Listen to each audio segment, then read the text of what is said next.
नमस्कार, आप देख रहे हैं सिटी तेलका न्यूज। मैं हूं आपके साथ गिरीश मानव। आइए आगे बढ़ने से पहले एक नजर डाल लेते हैं इस वक्त की हेडलाइंस पर। हरियाणा में 12 मई को लोकसभा की सभी 10 सीटों के लिए होगा मतदान। 23 मई को पूरे देश के साथ हरियाणा में भी होगी मतगणना। सोनीपत के गांव रायपुर के पास पार्श्वनाथ सिटी में 2 युवकों की तेज धारदार हथियार से की गई हत्या। पल्स पोलियो अभियान के तहत समालखा में 0 से 5 वर्ष तक के बच्चों को पिलाई गई पोलियो की दवाई। आम आदमी पार्टी हरियाणा की सभी 10 लोकसभा सीटों और 90 विधानसभा सीटों पर लड़ेगी चुनाव। डीएवी थर्मल स्कूल में दिखा फूलों का अद्भुत नजारा। उपायुक्त सुमेधा कटारिया और आईएएस विमला भी रहीं मौजूद। पानीपत की खटिक बस्ती में बंद करवाई गई मीट की दर्जन भर दुकानें, महिलाओं ने की सराहना। श्री राम दशहरा कमेटी 17 मार्च को आयोजित करेगी फ्री आई कैंप, प्रधान भीम सचदेवा ने दी जानकारी। सड़क हादसे में गांव मनाना निवासी जगमहेंद्र की मौत। चोरी के एक मामले को लेकर सीआईए 3 ने एक आरोपी को किया गिरफ्तार। और 2-5 मुद्दे जन आंदोलन की ओर से पानीपत के श्रीदेवी मंदिर में बैठक का हुआ आयोजन। लोकसभा चुनाव को लेकर दिग्विजय सिंह का बयान, सभी 10 सीटों पर लड़ेगी जेजेपी। नमस्कार, एक बार फिर से आप सभी का स्वागत। आइए विस्तार से जान लेते हैं इस बुलेटिन की सभी खबरें। रविवार को पानीपत में इनसो की राष्ट्रीय कार्यकारिणी की एक बैठक हुई, जिसमें राष्ट्रीय अध्यक्ष दिग्विजय सिंह चौटाला ने मुख्य रूप से भाग लिया। उन्होंने लोकसभा चुनाव की गंभीरता के प्रति छात्रों को प्रेरित किया और कहा कि 13 मार्च को डॉक्टर अजय सिंह चौटाला के जन्मदिन को शहीदों को समर्पित किया जाएगा। बाद में प्रेस वार्ता में उन्होंने खुलकर अपने विचार व्यक्त किए। इनसो की तारीफ करते हुए उन्होंने कहा कि ये एक ऐसा संगठन है जिसके नौजवान जोश के साथ होश में रहकर काम करते हैं। एक सवाल के जवाब में उन्होंने कहा कि उनका किसी पार्टी के साथ कोई गठबंधन फिलहाल नहीं है। हालांकि उन्होंने अरविंद केजरीवाल की प्रशंसा की और चीन में आप द्वारा दिए गए समर्थन के प्रति भी उन्होंने नरम रुख दिखाया। ये बातें दर्शाती हैं कि जेजेपी और आम आदमी पार्टी के बीच गठबंधन की उम्मीद अभी टूटी नहीं है। जब अभय सिंह चौटाला के बारे में सवाल किया गया तो उन्होंने ये जाहिर किया कि वे इस मुद्दे पर बात नहीं करना चाहते। वहीं इनेलो की खिंचाई करते हुए दिग्विजय ने कहा कि इनेलो भाजपा से गठबंधन नहीं, वास्तव में विलय करना चाहती है, क्योंकि उनके पास कोई विकल्प ही नहीं बचा है। उन्होंने दावा किया कि वे 1970 व 1987 जैसी मूवमेंट हरियाणा में खड़ा करना चाहते हैं। क्या तैयारियां हैं? इंडिपेंडेंट लड़ेगी ये जो पहले आपने गठबंधन तोड़ दिया, लेकिन जिन से गठबंधन, हमारा कोई गठबंधन किसी पार्टी के साथ नहीं हुआ था। आम आदमी पार्टी और अरविंद केजरीवाल जी के निजी तौर पर भी और संगठन के तौर पर भी हम सब प्रशंसक रहे हैं और उनकी सहायता हमने जींद के बाई इलेक्शन में मांगी थी और वो सहायता करने वहाँ पधारे भी थे। उन्हें वहाँ आकर के रैली को संबोधित भी किया था। उसके बाद मीडिया में ये स्पेकुलेशन काफ़ी तेज थी, इस पे चर्चा खूब हो रही थी कि आए इसका जेजेपी का और आम आदमी पार्टी का गठबंधन होने जा रहा है। और लोगों की जनभावना, क्योंकि राजनीति जनभावना पे चलती है, जनभावना को मानते हुए जानते हुए दोनों ही दलों के राजनेताओं ने जो उन्हें खड़ी करनी है, मैं वो सोच रहा था। अबे जी ये कह रहे कि हमारे पास उनकी बात छोड़ो, आप कोई और काम की बात करो। अब वो तो जिनका हाल ही आपने देख लिया, जिनका 3000 वोट में रोड़ा पड़ रहा है, वो 3000 किसकी है? अभी चुनाव आयोग ने 17वीं लोकसभा के लिए चुनाव शेड्यूल की घोषणा कर दी है। इसके अनुसार हरियाणा में 12 मई को मतदान होगा, जबकि 23 मई को पूरे देश के साथ हरियाणा में भी मतगणना होगी। छठे चरण में चुनाव को लेकर मतदाताओं का उत्साह थोड़ा फीका पड़ गया है, लेकिन सियासी दलों में इस बात को लेकर खुशी है कि उन्हें चुनाव की तैयारियों के लिए अतिरिक्त समय मिल गया है। जेजेपी जैसे नए दल को तो अभी तक चुनाव चिन्ह भी आवंटित नहीं हुआ है। उधर आम आदमी पार्टी को भी पार्टनर तलाश करने का समय मिल जाएगा। हालांकि जेजेपी और आम आदमी पार्टी के गठबंधन की उम्मीद की जा रही थी, लेकिन इस दिशा में अभी तक कोई खास प्रगति नहीं हो पाई है। उधर बसपा और एलएसपी जैसे नए गठबंधन को भी अपनी आंतरिक मजबूती का विश्लेषण करना और अधिक आसान हो जाएगा। इसके साथ साथ कांग्रेस पार्टी को भी अपने आंतरिक मजबूती को देखने के लिए ज्यादा समय मिल जाएगा। तैयारियों के लिहाज से इस समय भाजपा आगे दिखाई पड़ रही है। उधर इनेलो में उहापोह की स्थिति बनी हुई है।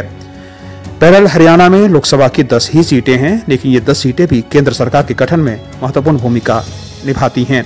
लिहाजा चुनाव की घोषणा होते ही हरियाणा में जनतंत्र के उत्सव का उल्लास अब रोज देखने को मिलेगा। रविवार 10 मार्च को आम आदमी पार्टी की प्रेस वार्ता में प्रदेश सह संगठन मंत्री शोएब आलम ने बताया कि आम आदमी पार्टी सभी 10 लोकसभा और 90 विधानसभा पर मजबूती से चुनाव लड़ने जा रही है। अब तक 10 लोकसभा के लिए पार्टी के पास 178 लोग चुनाव लड़ने के लिए आवेदन कर चुके हैं। उन्होंने सुनील वशिष्ठ को जिला मीडिया प्रभारी, गुरजीत सिंह जॉइंट सेक्रेटरी जिला पानीपत, सरदार सुखदेव सिंह पानीपत शहरी विधानसभा अध्यक्ष, श्रीमती कांता गर्ग उपाध्यक्ष पानीपत शहरी, ललित नारंग जोन अध्यक्ष, श्रीमती उमा चुग जोन अध्यक्ष, पवन कुमार हल्का अध्यक्ष शहरी, राहुल सूद उपाध्यक्ष पानीपत शहरी, विनोद सिंह मार अध्यक्ष पानीपत ग्रामीण SC मोर्चा, मुकेश शर्मा IT सेल प्रभारी पानीपत शहरी पदों पर नई नियुक्तियों की भी घोषणा की। मैं कोशिश करूंगा उसे जितनी जल्दी और जितना अच्छे से निभा सकूं और पार्टी को मजबूत करने के लिए जो भी मुझसे हो बन पड़ेगा, मैं कोशिश करूंगा उसे अच्छे से अच्छे तरीके से करूँ। रविवार को समालखा में पल्स पोलियो अभियान चलाया गया, जिसमें क्षेत्र के 0 से 5 वर्ष के बच्चों को पोलियो की दवाई पिलाई गई।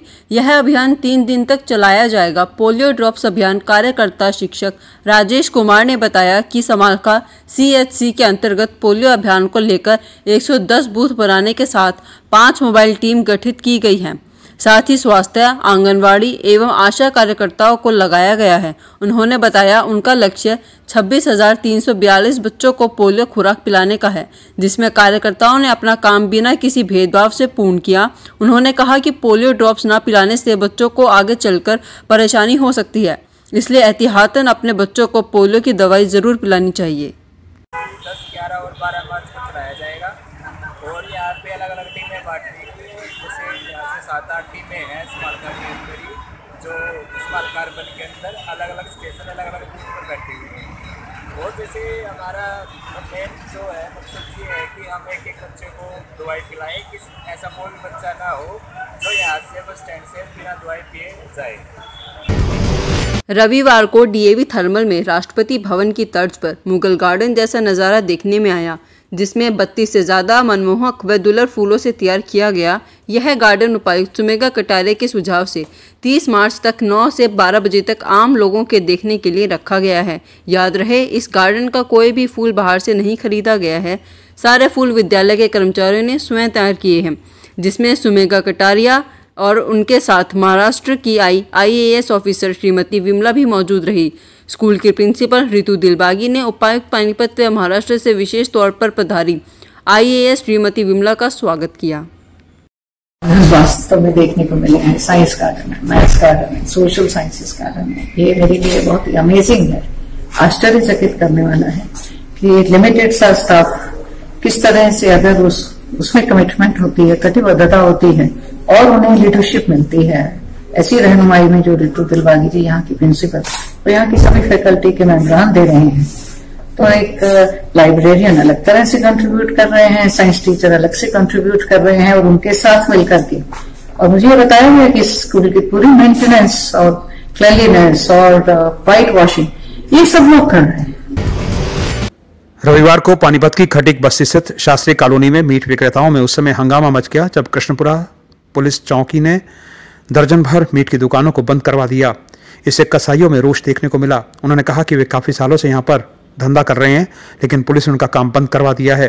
कृष्णपुरा चौकी इंचार्ज बलजीत मलिक ने कहा कि मीट की ये दुकानें गैरकानूनी हैं। यहाँ हर वक्त शराबी किस्म के लोग खड़े रहते हैं। इसके कारण यहाँ सुलभ शौचालय में आने वाली महिलाओं का आना भी बंद हो गया था। नगर पालिका के पूर्व कनिष्ठ उपाध्यक्ष दयानंद खटीक की दुकान भी बंद हो गई है। उधर कॉलोनी की महिलाओं ने पुलिस के इस काम की सराहना की है। लोगों ने अवैध रूप से दुकान कर रखी थी, ओपन में मीट काटते थे, बार बार शिकायतें आ रही थी, बीमारी फैलने का अंदेशा था। जैसे हमारे को जानकारियां मिली, शिकायतें मिली, जागरूक होकर हम लोगों ने इन दुकानों को बंद कराने का काम किया है। श्री राम दशहरा कमेटी द्वारा 17 मार्च को लगने वाले फ्री आई कैंप को लेकर परसत रोड स्थित एक गार्डन में बैठक का आयोजन किया गया। कमेटी के प्रधान भीम सचदेवा ने जानकारी देते हुए बताया कि आगामी रविवार को फ्री आई कैंप और हड्डियों की जांच का शिविर लगाया जा रहा है, जिसमें मुख्य अतिथि के रूप में उपायुक्त सुमेधा कटारिया, मेयर अवनीत कौर, ग्रामीण विधायक महिपाल ढांडा, शहरी विधायक रोहिता रेवड़ी, समाजसेवी विनोद व रमन जेठी उपस्थित रहेंगे। आंखों की जांच के लिए डॉक्टर शालिनी मेहता, डॉक्टर केतन भारद्वाज और हड्डियों के लिए डॉक्टर रतन घई अपनी सेवाएं प्रदान करेंगे। इसके साथ साथ मीटिंग में सभी कार्यकर्ताओं की ड्यूटियां भी लगा दी गई। मीटिंग में मुख्य रूप से मीडिया प्रभारी सुनील थम्मन, प्रीतम बत्रा, गुलशन शर्मा, राधेश्याम नासा और सुभाष गुलाटी आदि मौजूद रहे। श्री राम दशहरा कमेटी की तरफ से आई कैंप लगाया जा रहा है, जिसमें सबसे पहले OPD होगी ओपीडी होने के बाद जिसको मोतिया के ऑपरेशन की ज़रूरत होगी वो ऑपरेशन होंगे। और इस बार हमने जो सबसे अलग रखा है, जो पानीपत में जितने भी कैंप लगते हैं, इस बार हमने क्या किया है, यहाँ पे 4-5 कंप्यूटर लगेंगे। कंप्यूटर लगेंगे, हाँ कंप्यूटर लगेंगे, और उससे आपके आँखों की पूरी तरह से जांच होगी। बरसत रोड पर हुई एक सड़क दुर्घटना में जगमहेंद्र की मौत हो गई है। हमें मिली जानकारी के अनुसार जगमहेंद्र के पिता का नाम राम स्वरूप है और वो गांव मनाना का रहने वाला था। वो अपने भांजे अजय की शादी में बरसत रोड के पास आया हुआ था। डेढ़ नंबर 1 के पास किसी अज्ञात वाहन की चपेट में आने से उसकी मृत्यु हो गई। ये मेरे चाचा के लड़के हैं, भाई जगमहेंद्र नाम है इनका। ये भांजे की शादी से वापस आने लग रहे थे बारात से, और रास्ते में इनका ना वो एक्सीडेंट हो गया बरसत रोड नहर के पास। CIA 3 को सेक्टर 25 में एक आरोपी को पकड़ने में कामयाबी मिली है। जनवरी महीने में हुई 25 लाख रुपए की चोरी के चलते CI ने 4 आरोपियों को गिरफ्तार किया था, जिसमें एक तरुण नाम का युवक भी था जो कि पश्चिम बंगाल का रहने वाला है। पूछताछ के दौरान पता चला कि उसके पिता के पास चोरी का माल और पैसे रखे हुए हैं। इसी को लेकर CIA ने रविवार को तरुण के पिता नित्य गोपाल को सेक्टर 25 से धर दबोचा और कोर्ट में पेश कर 9 दिन के रिमांड पर लिया। पुलिस का कहना है कि इससे और भी नए खुलासे सामने आ सकते हैं। रविवार को पानीपत के श्रीदेवी मंदिर ग्राउंड में शिक्षा क्षेत्र में क्रांति लाने वाले हरियाणा एजुकेशन रूल 134A, 158 और RTE के तहत प्राइवेट स्कूलों में फीस माफी मुद्दे और प्राइवेट स्कूलों की महंगी व अनुमानी फीस पर रोक लगाने, सरकारी स्कूलों में शिक्षा स्तर को सुधारने जैसे सामाजिक मुद्दों पर बैठक हुई। इसकी अध्यक्षता 2-5 मुद्दे जन आंदोलन संगठन के जिला अध्यक्ष व मीडिया प्रभारी स्वकेंद्र बालियान एवं जोन प्रभारी दलबीर सिंह भोसले ने की। मुख्य अतिथि आंदोलन के राष्ट्रीय अध्यक्ष सत्यवीर सिंह ने शिरकत की। इन जन मुद्दों को पानीपत संगठनों के प्रधान और प्रतिनिधियों का समर्थन भी मिला। सत्यवीर सिंह ने कहा कि जल्द ही 2019-2020 सेशन के लिए शिक्षा विभाग द्वारा नियम 134A के तहत दाखिले की प्रक्रिया शुरू होने वाली है। इसलिए समय रहते अपने सभी मुख्य दस्तावेज जैसे बच्चे का जन्म प्रमाण पत्र, माता या पिता का हरियाणा निवास प्रमाण पत्र, PPL या इनकम सर्टिफिकेट और आधार कार्ड आदि तैयार रखें। उन्होंने बताया कि 134A और RDE के तहत हरियाणा में 2,80,000 गरीब बच्चों को फ्री एवं एक समान शिक्षा दिलवाई गई है। अभी भी जिले में और प्रदेश में काफ़ी सीटें खाली हैं। इस नए सेशन में सभी पात्र अभिभावक और बच्चे इसका लाभ उठा सकते हैं। 134A के तहत हर साल दाखिले होते हैं और हम हर जिले में बैठे करते हैं। इस साल बड़े अफसोस की बात है कि अब तक डायरेक्टर ऑफिस से जो शेड्यूल जारी करते हैं, फार्म भरने की तारीख आती है, फिर उसकी पड़ताल होती है, फिर एग्जाम होता है और वो शेड्यूल जारी नहीं किया है। सिटी तालका न्यूज के इस अंक में फिलहाल के लिए इतना ही। मुझे दीजिए इजाजत। आपसे फिर मुलाकात होगी, तब तक के लिए नमस्कार। Subscribe now, then press bell icon. Never miss an update.